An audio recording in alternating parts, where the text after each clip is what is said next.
Aaron. Hi, Julie. Have I ever told you about my disastrous dissertation defense? I've heard some of your stories from grad school. I'm not sure I know this one in particular. Trying to look the part in my new suit, nerves were running high as I stepped into the room, ready to showcase the culmination of my years of research and hard work. But fate had other plans for me that day. To begin what I was hoping to be a show for all in the small audience, I nervously set up a live demonstration of an augmented reality experience I had meticulously designed. But as I clicked the button to start, anticipating awe and wonder it would avert, nothing happened. The room fell silent, the air heavy with anticipation until finally I had to face the reality. I was experiencing a classic case of tech malfunction at the worst possible moment. As I floundered and squatted, plugging and replugging in cables and cords, a sudden rip echoed through the room, signaling the demise of my trusty suit pants. Yep, that really happened to me. I panicked as I heard whispers filling the air. The temperature of the room escalated to a sauna, or so it felt. But as a seasoned researcher knows, the show must go on. With a deep breath and a quick adjustment, I plunged directly into my presentation, hoping to salvage the situation. Wow. I'm so sorry that happened to you. I'm surprised you wanted to share it with folks. But as they say, every cloud has a silver lining. Despite this hiccup in my demo and the wardrobe malfunction, the experience taught me an invaluable lesson about resilience, adaptivity, and the unpredictable nature of technology, which is a fitting introduction into the conversation we're about to have about augmented reality as an educational technology tool. Welcome to the Talk, Listen, Collaborate podcast. In this episode, we'll explore the topic of augmented reality for learning and more. What it is and what are the affordances of using AR for educational purposes. We'll talk about this with my teammates from the TLC. Aaron and Julie are here with me for the discussion. Say hi to the people, Aaron. Hello, everyone. I hope everybody's having a great day. Julie, I'm excited for this conversation. even before my dissertation, I had been paying attention to AR. I care deeply about the technology and believed it had the potential to be a game changer. However, I don't think it's reached its impact for learning just yet, even with the new advances that we're hearing about in this glorious 2024. Before explaining why I think this is, let me take a moment to help our listeners understand what AR is and what it isn't. What is it? In short, augmented reality, AR, is the technology that superimposes virtual objects like text, images, audio, or even video on top of the real world. How it works is AR uses a camera, computer, software, and a display to alter a viewer's perceptions of the world around them. The camera's job is to feed images to the computer to process an image. The computer encodes that information and then projects the virtual objects onto a display in front of the user. The display can be used as can be in the form of a computer monitor, smartphone, a tablet screen, or even a pair of glasses. Modern versions of AR technology use things such as QR codes or object recognition to allow users to interact with the technology. One of the first AR systems I heard about was developed back in 2009 by two researchers from the famous MIT Media Lab, Maze and Mystery. The system was called Sixth Sense. It made some noise at one of the early TED Talk conferences. However, one of the earliest documented instances of AR comes from the United States Air Force Armstrong Laboratory, where they created the virtual fixtures experience, which successfully projected computer-generated information onto the physical world to enhance training for pilots. Since then, television networks have been using AR for decades in news broadcasts. AR is frequently used in movies and TV episodes as special effects. You also see AR in sports where they superimpose the first down in football or the path of the puck in a hockey game. Do you remember, Aaron, where you first heard of AR? Where were you and what caught your attention about it? Yeah, gosh, I don't know when the first instance would have been. It's probably when I was working at my previous institution. There must have been something that came up in a project. I used to work in the College of Design, and the students were always trying to, push the envelope with creative projects. So I think I probably heard something about it associated with one of those projects. Very cool. How about you, Julie? Tuesday, 3:30 p.m. No. Um, yeah, like Aaron, I feel like this is a difficult one to really put a calendar date to. I feel like there was a time before I was aware of it and a time after, maybe. Certainly things like Pokemon Go and HoloLenses and some of the technology that we're familiar with today has really brought that to the forefront. But I'm not sure, going backwards in time, that I could identify when I first became aware of AR. Which is my precise point, is that despite the proliferation of the technology, we still have some distance to travel as far as making AR mainstream. One of my first time I was aware of AR actually was in design. It was where I got to try on clothes on my computer. That might be near and dear to you, Aaron. But I thought that was the coolest thing ever. And I was like, how is this even doing this? But it was a webcam in the software in a browser that was projecting my image onto the screen and then superimposing the clothes.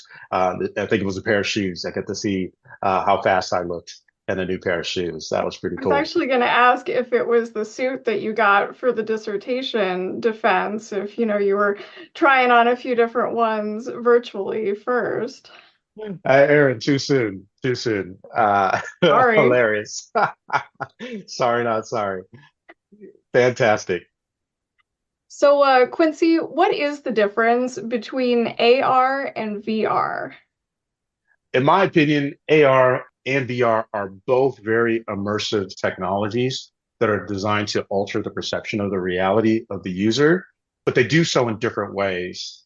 Simply put, AR allows the user to see and interact with both the real world and virtual objects simultaneously, whereas VR immerses the user completely in the virtual environment, shutting out the physical world entirely. So, Quincy, I'm curious if you could tell us what personally really excites you about using AR in education. Educational experiences using AR provide rich contextualized learning for learning as a skill itself. Learning such as becoming a dentist, surgeon, or a physical therapist. The appeal of AR in education to me is that learners can take control of their own learning, which is believed to provide opportunities for more authentic learning situations. I believe that AR can make educational experiences personalized, as you described in episode one of this podcast series. Yeah, I'm curious what you think too about the transferability of that learning, right? If you can practice in an immersive environment, does that help with knowledge transfer going from the classroom into the clinic, for example? Yeah, absolutely. I think of some of these examples, you can maybe use your imagination thinking about treating a patient's mobility of a physical or occupational therapist, muscle memory, right? Hand placement, these type of things you can't get from a textbook or a multiple choice test, right? Augmented reality can bring these things to life in a way that has until now and other technologies, even with AI itself, I don't think can be realized. So yeah, I think this idea of movement, space awareness, and then even if you think about our simulated patient experiences for our osteopathic students that are studying how to treat patients from bedside manner to also diagnosing differential diagnoses, how things are connected within the patient, the AR can help facilitate that and simulate that in new ways in thinking about cost as well.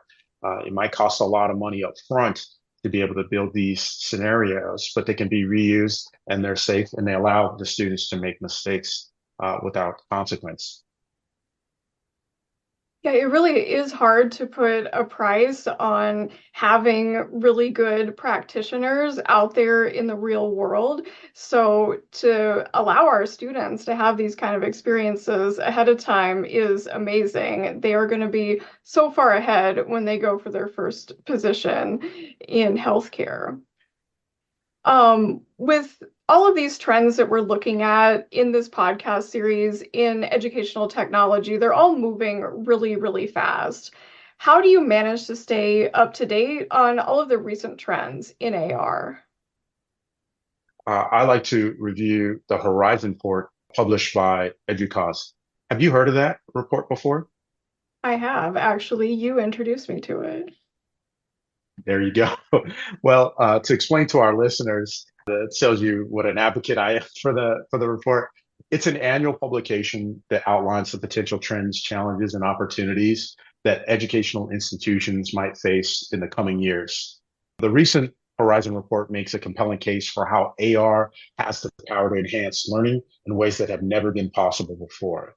The report describes how AR can provide each student with their own unique discovery path. A tangible opportunity of using AR is in discovery-based learning situations that we see often in health science education. An educational strategy that leverages AR technology could be effective because there's no real consequence if a mistake is made by a student during training, skills training.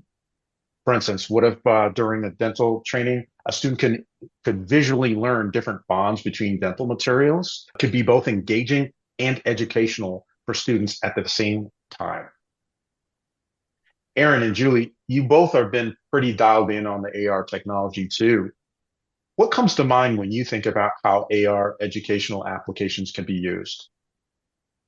Think about students in health professions and how if they can be able to practice with an AR application, they're much more confident when they go out to work on real patients in the real world. They'd be more confident to work with standardized patients while they're still here in school. So I think that giving them that early exposure from anything from architecture to working with a patient has to be the educational applications across the board are just incredible. We all need to be practicing skills while we are getting our education, whether that's K-12, bachelor's, master's, doctoral programs. And so to have this sort of technology available, I think that any field could really implement this in courses. And then we put people out in the real world who have so much more experience and are just so much more ready for their first position and subsequent positions. Yeah, I Well, couldn't you agree sold me, more. Aaron. Yeah, me too. Maybe I'm in the wrong line of work. Maybe I should be an AR spokeswoman. I love that. And one of my favorite things about what you just said is the emphasis on skills, which I think is a natural affordance of AR that other technologies and other modalities of education don't often emphasize. Julie, is there any applications that you could think of? Yeah, absolutely. Again, I agree with what you've both said. I think that ability to practice and learn both from successes and from, quote unquote failures is so important. Like you mentioned, being able to practice a technique in a safe space is so valuable. But I also think about the power of AR to allow students to manipulate diagrams or molecular structures to really get a different viewpoint on skills, on concepts that can be a little bit abstract and really hard to visualize sometimes. So I see that as a major opportunity. When we talked about personalized learning in the first episode and micro-credentialing in the second episode, we really touched on the opportunity to learn anywhere, anytime. And I think AR also has that opportunity to allow students to practice in their home or in their own spaces. You might think about mannequins or simulators and training tools that may not be able to leave campus. And so allowing students to practice have that repeated exposure, have time to sit with concepts or really to explore them, I could see a lot of value there too. Great point. I think we've talked now a little bit about those psychomotor skills, those hand skills, those techniques. I think this is also applicable to other domains of learning, things more related to knowing, but also affective skills and really about feeling and believing. We've heard from faculty throughout our conversations, our seminar series, our courses, how sometimes students don't always take role playing really seriously and don't always feel like that's an immersive experience. And so I could imagine AR helping students really develop empathy skills and communication skills and potentially getting feedback in a way that a peer or, a classmate, a friend may not give them the feedback in the same way. Brilliant point for sure. You reminded me of the idea of feedback. The value of instructional feedback can be a little bit more structured, maybe a little bit more on point with AR educational experiences for our students. And then additionally, the gamification potential as well is incentivizing that interaction, right? Collect all the coins. We can make that happen literally and virtually using this type of technology. So great points. Between the three of us, I think we've highlighted some really cool examples of how AR could be used in learning, teaching and learning. I'm curious, what data can you share with us that really alludes to how big AR could be in education? I think anything is possible here. I think the future is very bright and limitless at this point of what AR for education could become. For instance, according to research by Gartner in 2024, there are currently 7.07 billion owners of cell phones worldwide, smartphones at that, right? So just think about that for a second. Think about the population, think about the width, the breadth of who has a smartphone. We're talking about from children to our parents potentially here. Could be our cell phone owners, right? Smartphone owners. This is just an estimate, but this has the beginnings of the opportunity for AR technology, thinking about how the apps and developing AR experiences are even easier than ever before and can be used on smartphones. So with so many smartphone owners in the world, it's simply to me a matter of time before your next upgrade has an AR for education library to not just learn a new language or learn the history of the location you're in, but maybe even design an experience using augmented reality on your smartphone. So, despite these positive trends, it seems like AR hasn't fully caught on and reached its educational potential yet. What is keeping AR from being the educational disruptor that it was predicted to be? Yeah, this fascinates me. I'm not so sure because if you remember back in 2010, Pokemon Go was this craze that augmented reality mobile game that took the world by storm. Millions of people were playing this game. In fact, there was a report that at any given moment, there were 10 million people participating in the game at a given moment. Wow. Yeah, crazy to think about that, right? Could you How can you get get 10 10, million people to do anything together? right? That's amazing. Let's get them to learn in Canvas. Let's get 10 million people in Canvas in our courses, right? Taking attendance. But you're right about that. And just to give our listeners a little backdrop, in case they weren't part of the craze of Pokemon Go, in the game, players could use their smartphones to catch and battle and even train virtual creatures called Pokemon in a real world environment. The game involved exploring the physical world and interacting with virtual elements, making a very unique and engaging game experience. More, on games for learning in episode 2. We hope you check that out. But I thought for sure that Pokemon Go was going to be the driving force for AR to become the a mainstay as a learning tool. But I don't think it has. What do you think? So, is Pokemon Go still around? I mean, are people still playing it? I don't know if 10 million people are playing at a time, but I have been traveling and seeing people what I believe are playing where they're collecting the Pokemon, flicking their cell phones in ways that tell me they're probably not doing navigation Google Maps. I would say that people are still doing it. And the company that designed the Pokemon Go initially has been bought, but still functioning. As a brief aside, I actually never got into playing Pokemon Go. I wasn't really part of Pokemon in its lower tech days. But one of my favorite Pokemon Go facts is actually the way that it got people involved in citizen science.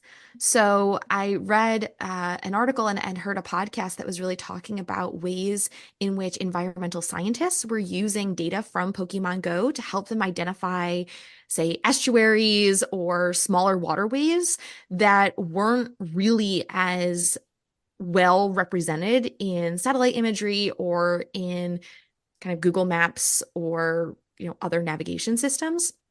But because the Pokemon, I guess, again, I'm not totally sure if I'm describing this correctly, but because there's certain Pokemon that hang out near water or hang out in, wetlands and in deserts and in, more rural or more urban locations, they were actually able to use data from Pokemon Go to help with environmental projects and other types of projects. So I just thought that was a neat way of using this game, using this AR data for really unique applications in ways that you can get hundreds and thousands of data points. What you said, 10 million people were on at once.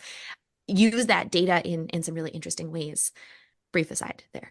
Um, but I'm curious, yeah, because Pokemon Go really hit with a storm. I mean, people was a huge disruptor. It felt like everyone was on it, maybe everyone but me. Um, I am sort of surprised that it hasn't taken off the way that maybe we would have expected. Other AR technologies haven't taken off the way we might have expected.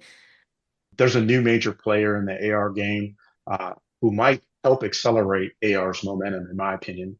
Have you gotten your hands or heard about Apple's new Vision Pro setup? So a little bit, I think, outside my budget for the moment, but I think when it came, when I saw the headline, I immediately thought of Google Glass, and I'm curious whether you think it's significantly different or we are now just more, further along and ready to accept it. Yeah, I had mixed reaction too. Initially, I was like, Apple, yay, AR, yay. And then I was like, oh, wait, is this just more of the same? I've been patiently waiting for this release. And to me, I have not got my hands on it. I've only seen it. If you can get past the Oculus looking computer glued to your face, I am really digging the potential. And here's why is because Apple's Vision Pro, it's AI powered. It can be used to develop educational apps that overlay just like the Google Glass on top of the real world. But I think it can do it in different ways. I think the fidelity is much, much more advanced. We talked earlier, Aaron, you mentioned about the difference between AR, VR, the mixed reality. The viewing screen is much larger, but even more of a benefit to the user is that the gestures and your input output is way more sensitive than the Google Glass could ever imagine to be. So instead of just, you might have to pinch your fingers on the Google Glass to take a picture or say, take a picture 8 times for it to hear you because you're in a noisy area. This thing is like walking in your own sound booth and privately having a conversation with the technology, always being tethered to the internet and being able to do all sorts of things almost to the fidelity that you all have right now in front of the screen that you're standing in front of right now. So to me, that could be a game changer in the fidelity of the interaction, the input output could be what's different here. And then I take it a step further and think about the educational applications of this new technology. I've been reading up on this, And all I can think about is in health science education, what our students might be able to do with this thing. True, it might be a little cost prohibitive at this time, but just imagine uh, an interactive anatomy learning experience where you can utilize object recognition and tracking capabilities of the onboard camera from the Apple Pro, Vision Pro.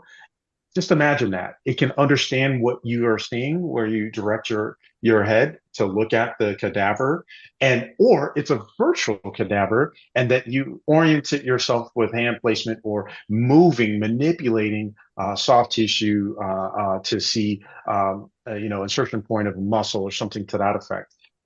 These apps could allow students to point their device's camera at a human anatomy model, another human being, and see an overlay in real time of information about different body parts, structures, and systems.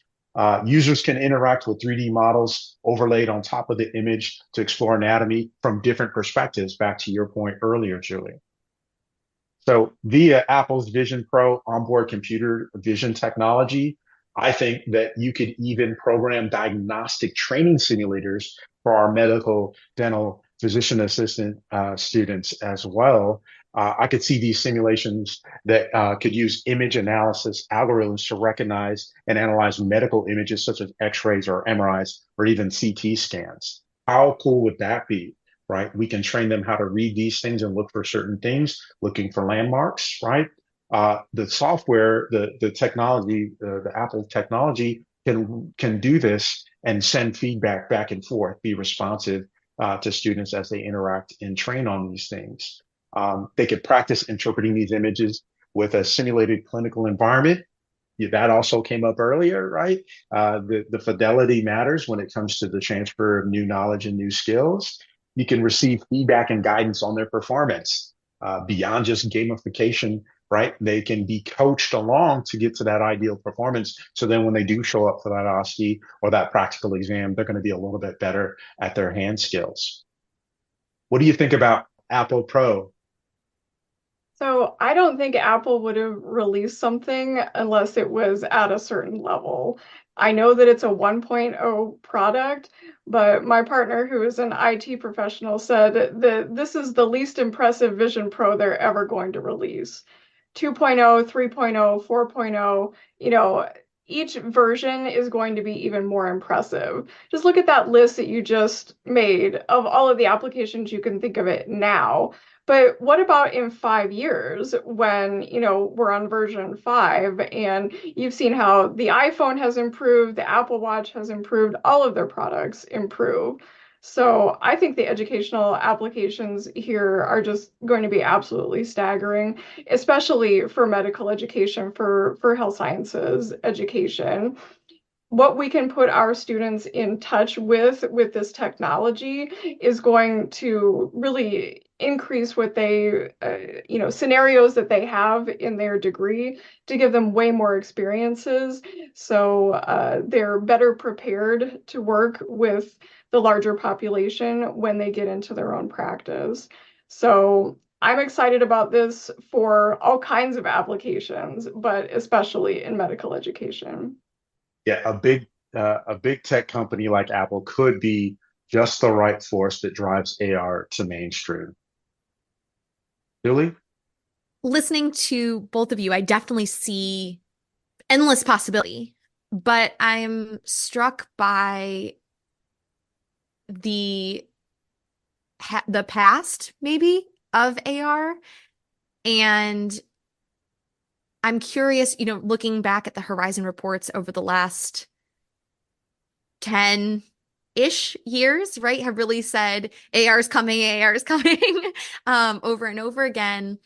So I don't know. I'm curious to see if this will be a major disruptor on the scene, or if it's to pull from language you just shared with us, Aaron, if it's another tool in the AR tool belt that we can apply, but still there might still be some of those barriers, the price point being one of them, integration into the curriculum being another, that might, there's endless possibility, it might limit the adoption. Not to be a skeptic, But I'm just curious to see how this will go in reality and whether people do really bring it in and onboard it into their processes, or if this is a newer version of Google Glass. Yeah, great point, Julie. Despite not going completely mainstream yet, AR is definitely a promising educational technology that I'm excited about. There's so much more that can be discussed here.